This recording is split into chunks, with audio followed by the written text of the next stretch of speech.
back to the Foreign Desk. I'm Lisa Defteri with a special edition of our podcast today.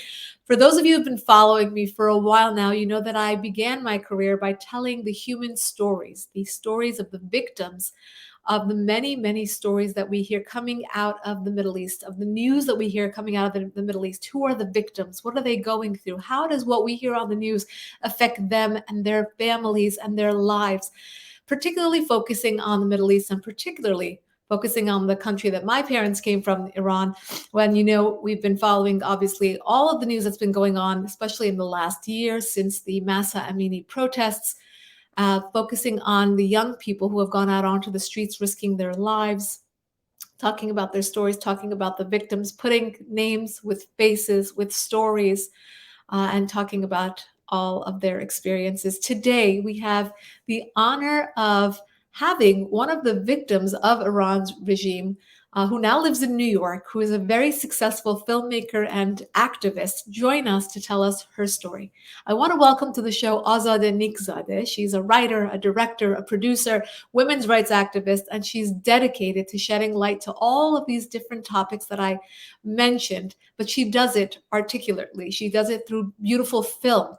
She's a talented storyteller. She raises awareness. She fosters global solidarity. And she has had the opportunity to tell her story and to show her films at the UN, at the International Religious Freedom Summit, and of course at the Museum of Tolerance in Los Angeles.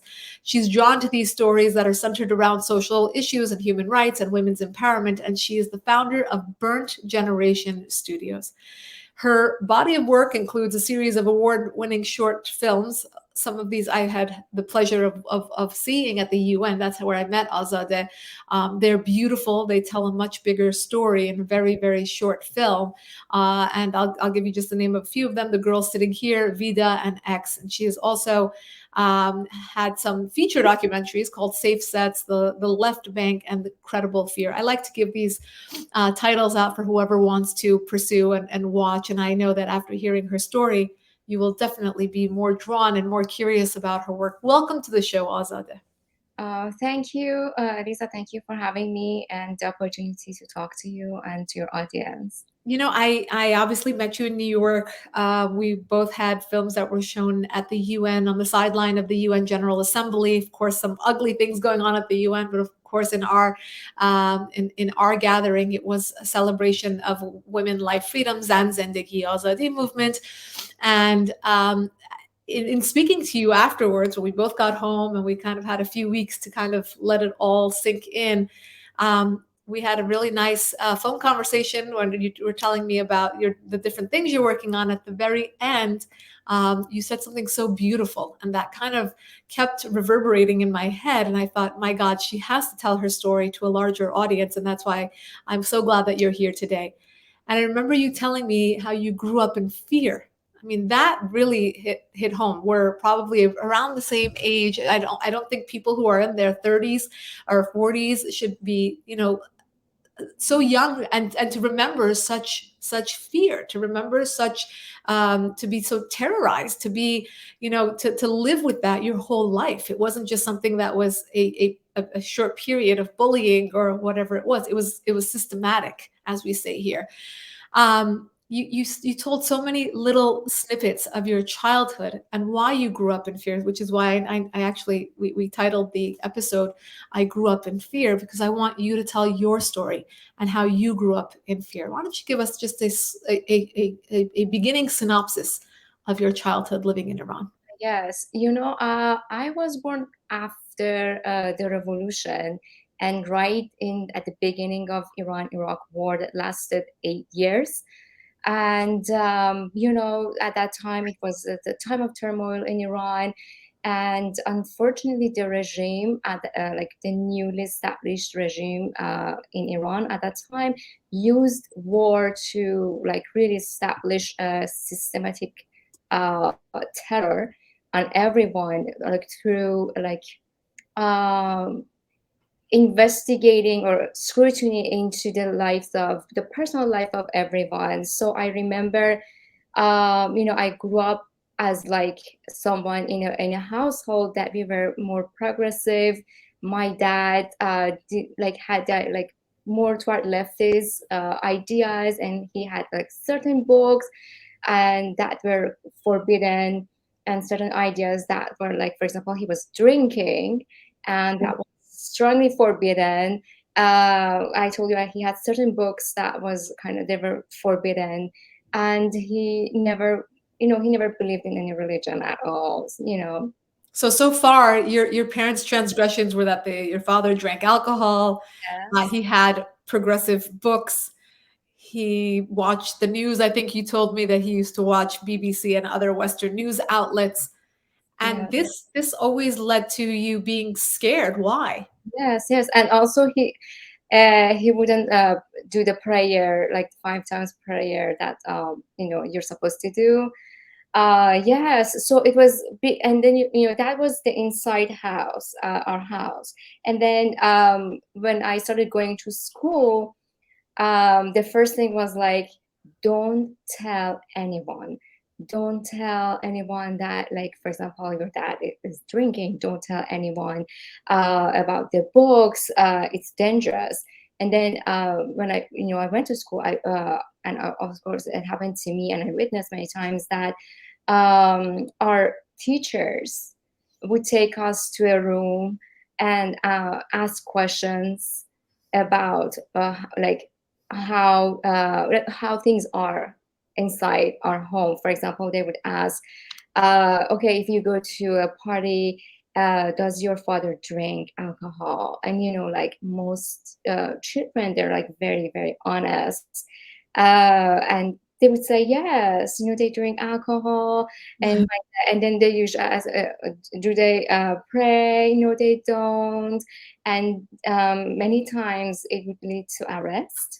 Wow. Yeah, and that would be very dangerous. And it happened to me too. Like they took me to a room, asked questions. I didn't want to say anything. I ended up crying. Wow. So they let me go. But this it was, and I remember like I grew up in like fear, because like I was told, don't tell anyone. Right. It's risky. They might come and take your father. And I would grow up like thinking, oh my God, my dad could get hanged if I make a mistake. And like it was like Wow. a huge anxiety. Of You course. know, I felt responsible for my parents' lives, and it's something that like it should never happen to any children. And I think that systematic oppression, that at that time, during those times, it was brutal. It was like really brutal.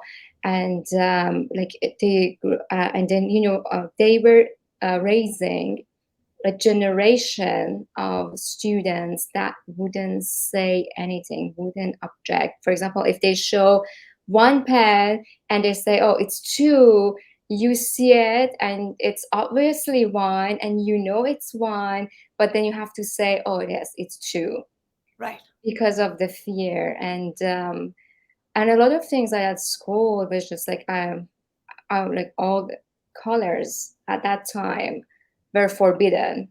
Yeah. Tell me about this. You talked about you had a pair of shoes that made you very nervous. Yes, I love them a lot. And they were brown, and they only had brown. So I bought I bought them, but I was so scared all the time. I wouldn't go near the like our Why was brown forbidden? that was the law. You could either wear black or very, very dark navy blue, and they were the only colors that were allowed inside school. So how old were you when you had these brown shoes that you loved? 12.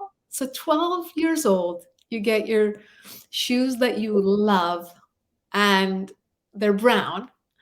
They're not hot pink, they're brown. Yes. I mean, even if they were hot pink.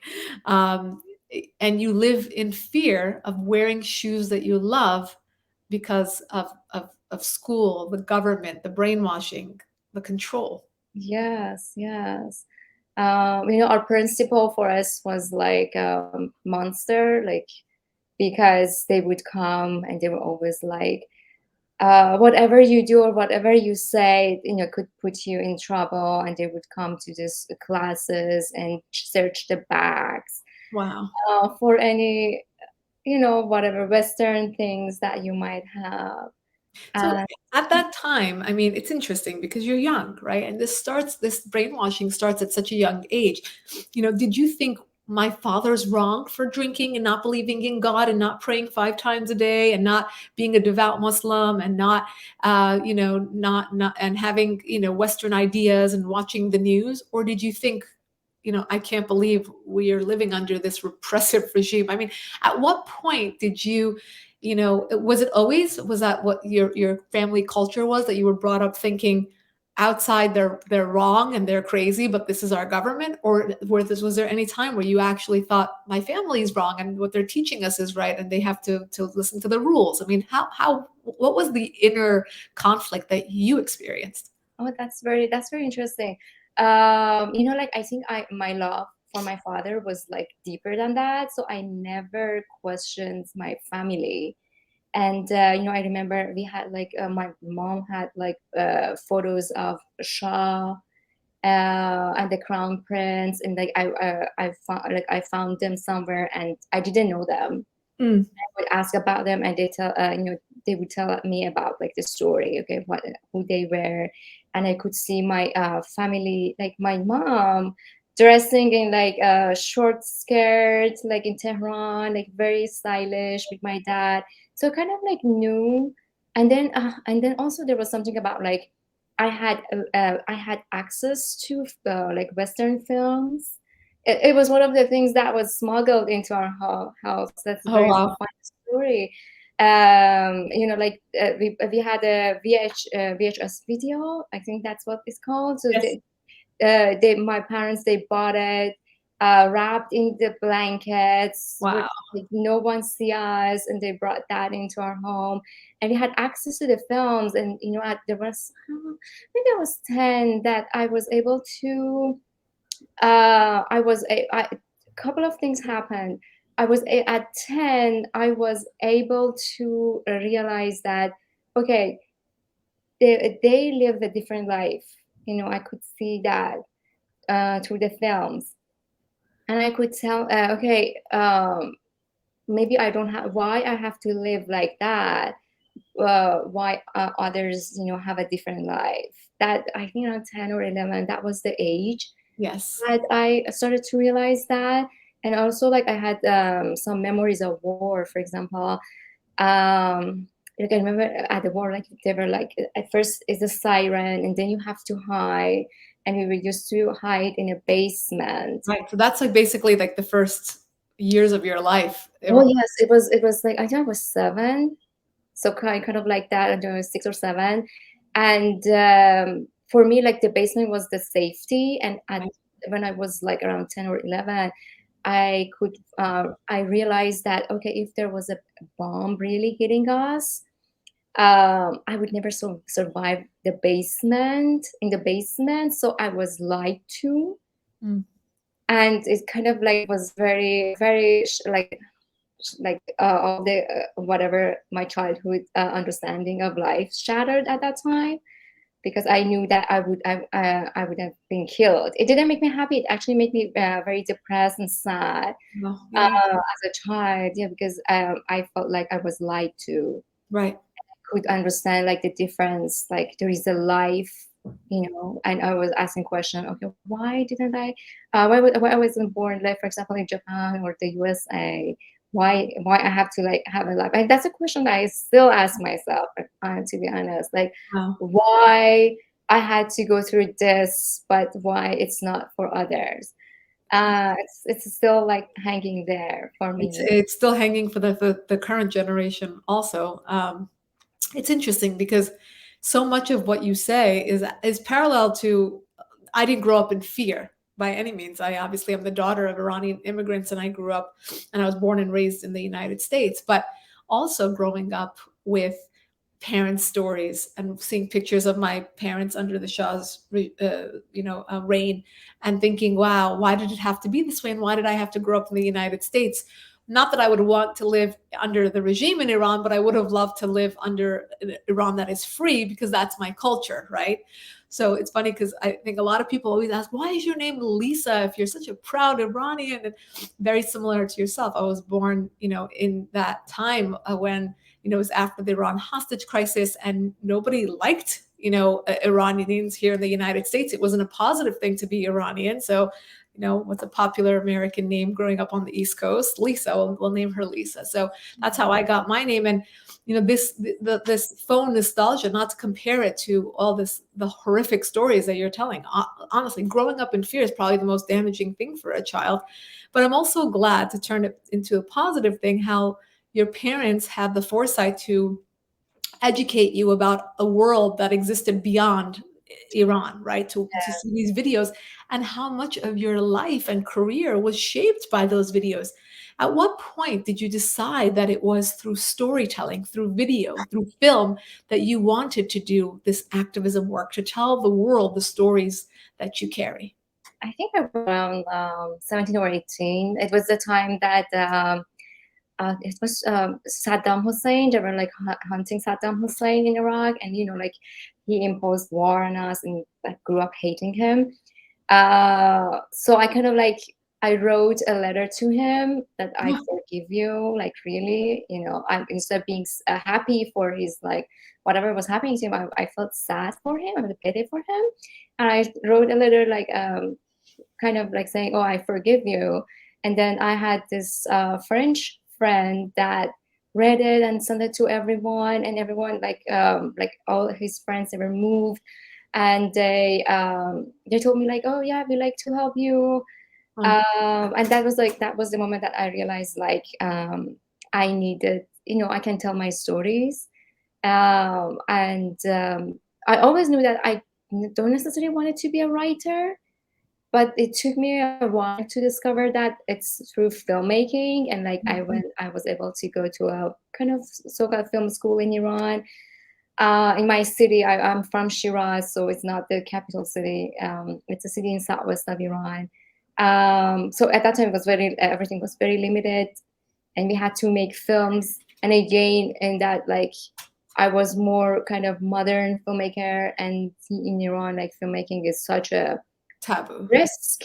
I mean, it's a risk, right? Because right. Because like you have to go through censorship, and the censorship at that time was easier because they didn't have access to technology. Right. So there was way for us to kind of get permits and make something Work around it, right? Yes. But these days it's very, very difficult because like you have to, your script should match a long list of things.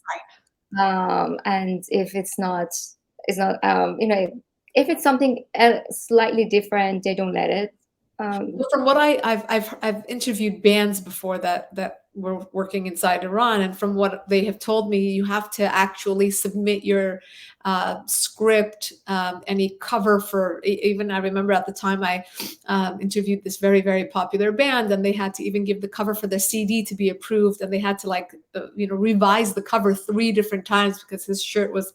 It was at the beach, and his shirt was white and wet, and they thought that was provocative, and they had to keep changing it so the shirt didn't look as provocative. It was really, I mean, artists go through so much, and at the end, it still can be censored and stopped. And of course, as a woman telling the stories that you're trying to tell, I'm sure. Exactly. Because even if you get the initial permits and all that, especially for films, then you have to once it's done, you have to again get permits, especially for sending it to the festivals.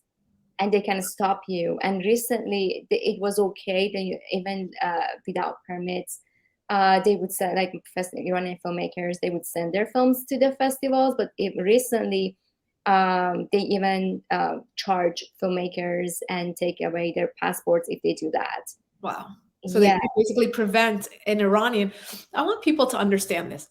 They're the government, right? They prevent their own from shining on the global stage at a film festival. They stop their own. They go into the top universities and they start shooting at their own. The top students who will shine, who will create things and have, work in labs and come up with inventions. The best and brightest, they go after them. I mean, how is this a government that represents a people when they don't want their people to move forward and progress and to advance and to shine on the global stage, whether it's in film or karate or chess or whatever it is? Yes, and it's very interesting because they have problem with like being famous and successful and getting attention because it's like my personal idea because I believe they don't want anyone to shine behind the supreme leader. So they're very, Just very worried. so Yeah. And it was also a problem for me for right. a very, very long time to speak up, to put myself out there, to be success could be dangerous.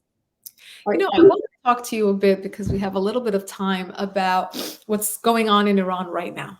I mean, I'm sure it must be hard because on the one hand, I'm sure you're happy to be away from it, but on the other hand, I'm sure it's difficult to watch our fellow Iranians going through what they're going through. I mean, what kind of feeling do you have watching what's going on in Iran right now over the last year since the massive protests? More recently, just a couple days ago, we had another 16-year-old who was beaten because of her hijab.